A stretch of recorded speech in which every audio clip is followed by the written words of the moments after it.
খেতে বসে গেলাম। এখানে কি দিয়ে খাচ্ছি তোমাদের তো দেখালামই, চলো দেখিয়ে দিই আর একবার। দেখো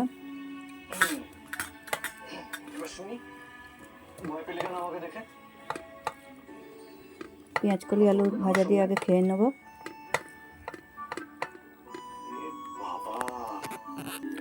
খুব সুন্দর লাগছে কিন্তু ভাজাটা আজকে খেতে।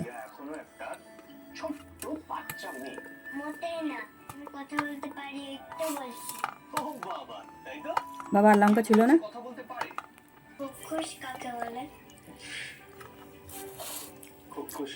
রাক্ষসের ভাই।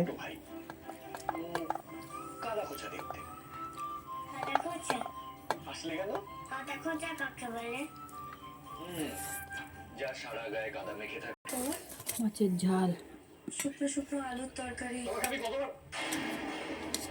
গোটা গোটা ভোলা মাছ, ভেঙে গেছে একটু। মেয়ে রান্না করেছে, আর একটু ঝোল হতো ভালো হতো।